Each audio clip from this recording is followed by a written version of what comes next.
Assalamualaikum warahmatullahi wabarakatuh. Apa kabar pemirsa YouTube Fauzi Arkan? Alhamdulillah kita ketemu lagi di channel ini, dan kesempatan kali ini kita akan belajar dari kisah-kisah yang bisa membuat kita lebih baik dalam kehidupan kita sehari-hari. Para pemirsa, pada zaman dahulu ada seorang kakek. Di belakang rumahnya ada pohon pepaya. Suatu saat pepayanya dicuri oleh orang. Kakek itu sangat bersedih. Sangat bersedih. Bukan karena kehilangan pepayanya, tapi membayangkan pencuri itu. Pencuri itu datang malam-malam dalam kegelapan dengan penuh resiko, dengan memanjat pohon pepaya yang tinggi, dan itu bisa mungkin jatuh karena gelap. Betapa sulitnya untuk mencuri orang ini. Akhirnya kakek ini pun meminjam tangga dan diletakkan di dekat pohon pepaya yang semalam dicuri, dengan harapan kalau si pencuri ini datang lagi, mereka tidak berat lagi untuk mengambil pepaya di pohon itu. Tetapi ditunggu 1-2 hari, pepaya itu tidak dicurinya, bahkan tidak hilang. Beberapa saat kemudian, pemuda yang mencuri tadi datang ke rumah sang kakek dan membawa pepaya hasil curiannya. Kenapa dia mengembalikan hasil curiannya? Ditanya oleh kakek. Kenapa kau kembalikan pepaya yang kau curi? Tidak, kakek. Ini saya beli di pasar. Yang pepaya kemarin sudah habis. Tapi saya berpikir begini. Kakek ini punya pepaya, saya curi. Tapi betapa sangat baiknya kakek. Malah meletakkan tangga di dekat pohon pepaya itu. Itulah yang membuat saya tergugah. Saya tidak jadi mencuri. Kalau melihat kebaikan kakek. Karena melihat keikhlasan kakek. Itulah saya datang ke sini, saya minta mohon maaf. Kemudian kakek itu pun memberikan nasihat kepada sang pencuri itu. Aku yakin anakku, kalau pepaya ini engkau curi, engkau ambil, dan itu membawa kemanfaatan kepada dirimu, saya ikhlaskan.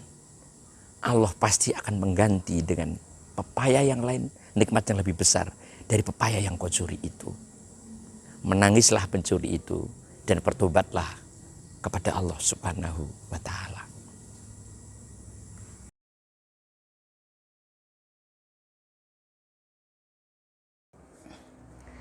Sudah menjadi kebiasaan Fatimah, dia selalu sholat malam atau qiyamul lail. Suatu malam dia berdoa, dan anaknya Sayyidina Hasan bertanya kepada ibundanya Fatimah. Fatimah, ibunda kami, setiap kami mendengar doa malam bunda, tidak pernah mendoakan diri bunda sendiri, tetapi yang didoakan orang lain, tetangga, sanak kerabat. Mengapa bunda? Saya ingin tanya. Anakku, kalau saya mendoakan orang lain, tetangga kita, saudara kita, orang-orang yang hidup dalam kesengsaraan, pasti akan didengar oleh malaikat. Dan malaikat akan kembali mendoakan kita. Doa kita tentu kalah dengan doa para malaikat yang lebih dekat kepada Allah.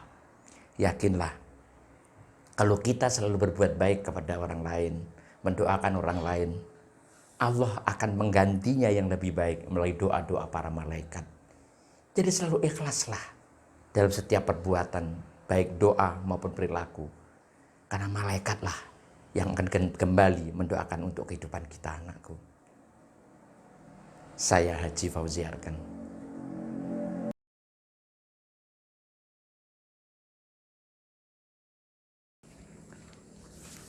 Pemirsa, pada zamannya Ibnu Abbas, ada seorang wanita berkulit hitam, tapi dia menjadi penghuni surga.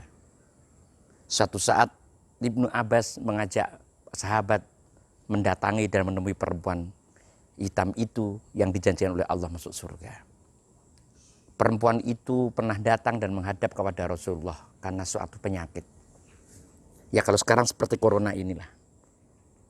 Kemudian wanita itu minta doa kepada Kanjeng Nabi besar Muhammad SAW agar disembuhkan dari penyakitnya.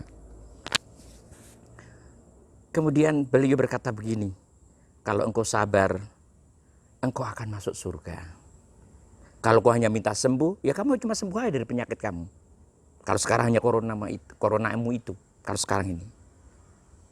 Kemudian dia melanjutkan lagi kepada Rasulullah, saya pilih sabar Kanjeng Nabi, supaya saya bisa masuk surga. Tetapi Nabi, penyakit saya itu mengakibatkan aurat saya terbuka. Maka saya minta doa kepada Kanjeng Nabi agar Allah Subhanahu wa taala menyembuhkan penyakitku ini. Kemudian wanita itu bersabar dan dijanjikan oleh Rasulullah masuk surga. Tapi karena datangi Kanjeng Nabi besar Muhammad SAW, karena kesabarannya itulah kemudian dia sembuh dari penyakitnya. Jadi dia sabar sembuh dari penyakitnya. Tapi yang pertama adalah bukan sembuhnya, bukan hilangnya corona, tapi sabarnya itu. Sabarnya itulah mengakibatkan wanita itu masuk ke dalam surga. Pemirsa, ini corona kita sudah nggak habis pikir lagi. PPKM ini, sebelum PPKM malah sesudah PPKM, kasus corona juga semakin besar. Kita tidak tahu rahasia Allah di balik ini semuanya. Maka kita bersabarlah. Kita harus terus mengikuti ikhtiar duniawi untuk tetap menjaga kesehatan ini, memakai masker, tidak banyak berkerumun, mencuci dengan air mengalir, dan lain sebagainya. Insya Allah, kalau corona ini tidak hilang pada zaman kita, kalau kita tetap sabar, kita mendapat bagian surga. Yakinlah, Allah pasti menguji umatnya, dan umatnya itu mampu untuk mengatasinya. Dari pembangunan Pondok Pesantren Al-Faqwin, saya Haji Fauzi Arkan. Assalamualaikum warahmatullahi wabarakatuh.